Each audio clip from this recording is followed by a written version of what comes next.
tried to explore what role the stakeholders in educational settings might have in the design of systems employing AI functionality for education, as well as their potential for making changes or adapting these systems while they are implemented in education.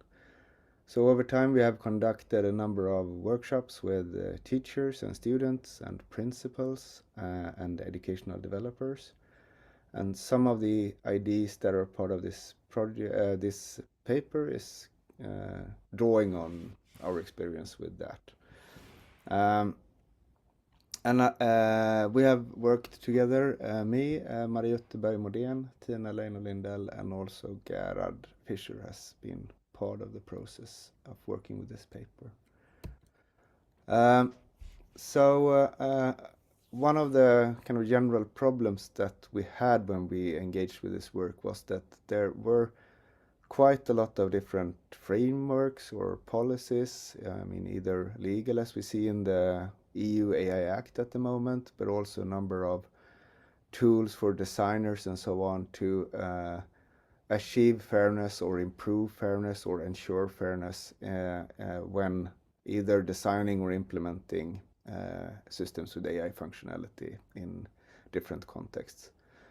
And these frameworks have received quite a lot of critique, and we partly agree in that critique that it's often very difficult to create systems that are fair in different ways or create equal opportunities for the participants. And but in this paper we address that problem in what we think is a somewhat different way than previous critiques. So what we experienced in our work with educators was that fairness is something that is constructed locally and in situations. So systems cannot in themselves be perceived or understood as either fair or unfair, but rather people use them, and in that use, fairness or unfairness or equality or inequality emerges in that use. So in the paper, we partly explore this idea of how fairness must be understood as something situated in practice. So for example, one of the ideas within many of these frameworks is that transparency is something that might ensure fairness.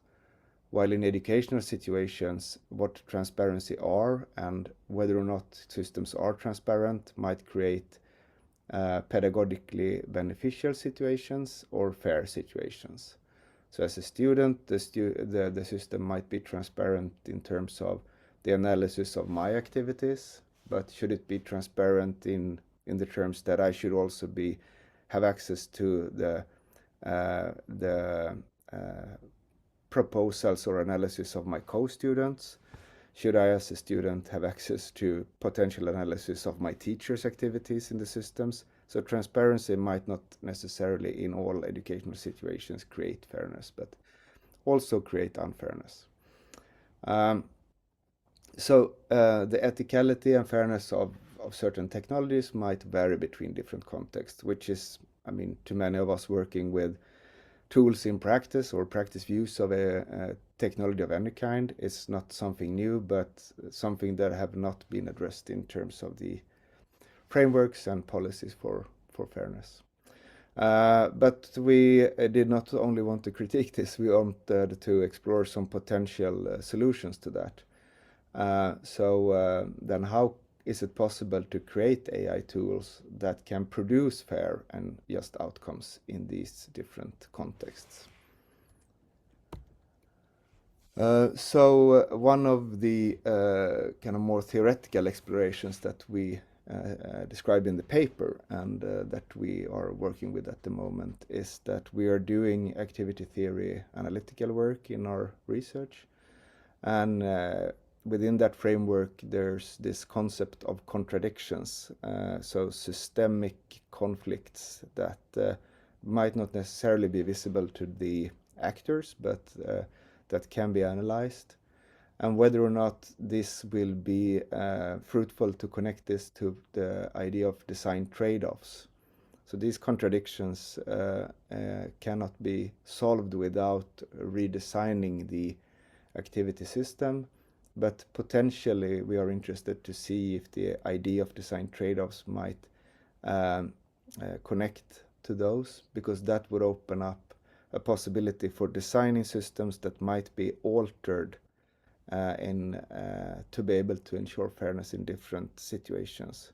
So this would open up a window to what dimensions in these systems should be adjustable for the users in the use situation. So the paper mainly kind of produced the possibility of integrating chat and meta design as a way to develop and guide future frameworks as the customization. We provide some examples of what this might mean in the paper. And this is just kind of an initial exploration of this idea, so I might not be able to kind of give you concrete answers of where we will end up in this exploration. But initially, I think there's potential in making this connection between kind of a more analytical approach aiming to change and expand activity systems, and the actual design of adaptable technology that might ensure fairness in certain situations in activity systems. And we propose then that meta design might provide design concept and perspectives that could empower these participants, in our case in particularly teachers, and allowing them to redesign and shape the processes where tools using AI functionality are involved, and then make it possible to ensure fairness in the use of AI systems within education. That is my brief teaser about the paper. Thank you very much. Okay, thank you, Johan. Now have time for questions, comments.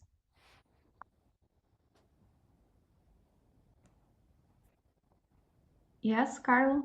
Yeah. I have a comment. I think that the idea of a content fairness is a really an interesting one, and I'll try to explain why. Maybe you know about the recent European Act about artificial intelligence. Yeah. And you know that basically the role of tracing and of any kind of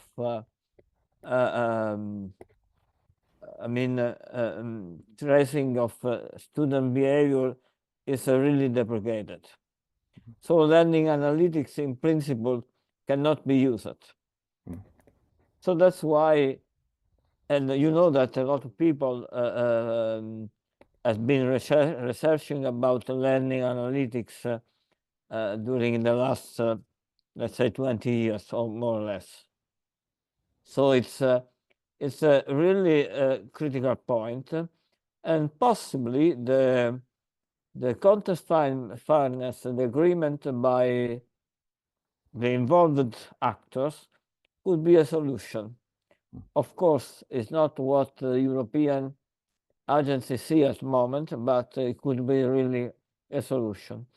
And this could be even a solution, even more, for what has been mentioned by Liliana in her intervention before, related to the empathy and the exchange of emotion about humans and technologies. Indeed, you know that in that act, the tracing of the motion, and so everything that can be considered emotional computing, is really forbidden. So these are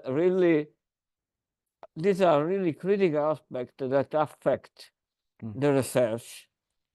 and possibly your proposal could be a reasonable solution. That's just my comment. Yeah, thank you. I mean, we really try to take a position there where we want to be actively involved in contributing to the possible benefit that these systems might have. Because at the moment, I mean, Ingeborg, you lightly lifted the kind of polarized debate that we see in Sweden or in Scandinavia at the moment, where there's just a big of a danger that we will see a lot of bad systems in school, or we will see schools that are kind of totally analog and without any influence of digital technologies in many ways, which will be very, very strange in a sense. So I think we try to take on the role to kind of constructively contribute to how this might be done. Anders, you have a comment? Yes, thank you very much, Johan, for a very interesting paper. But I will also have to take the role of a devil's advocate sometimes. Yeah. So you are actually addressing a very important area, but you are trying to integrate two quite different theoretical frameworks. One called cultural historical activity theory, and one called meta design. One coming from the social sciences or workplace learning, and the other computer science. They are very complex, at least I think both of them are quite complex, and consist of smaller concepts, right?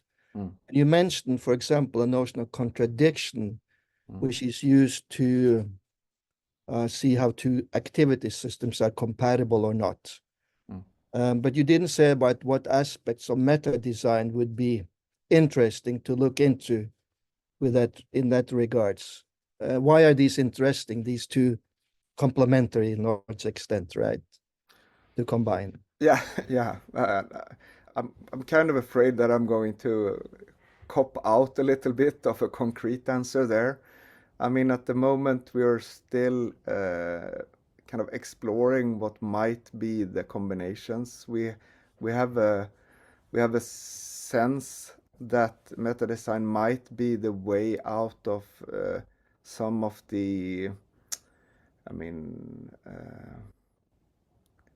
to make activity systems a bit more malleable and changeable by the users. So that is, we are kind of starting in this activity theory analysis, and we see that if we have these certain tools, if we have these certain ways of engaging with the activity, then we are partly kind of stuck here. So I mean, and also that activity theory, I mean, although it's a relevant way of studying what we study, it really does not have the tools for dealing with dynamic technologies. So technologies that might even be, depending on where you kind of put yourself analytically, treated as potential agents in the activity. So here we are kind of looking or exploring meta design as a possible way out of that problem, in a sense. But I'm afraid that we are not there yet. We have not kind of done the work that is necessary to answer that question. We're just kind of proposing to all of you, or to everyone who might read the paper, that this seems like a route that has some potential. So it's much more of a call for further explorations by ourselves and others than us kind of already having created that connection. I'm afraid. Yeah. No, I fully understand. I think this is really interesting to also encourage further work. For example, you can also imagine that AI technology now taking more of a partner role to also take on one of the components of a activity system, which has subject, artifact, and object, as the three key components. They might also take on the role of being a subject in some kind of relationship across multiple activity systems.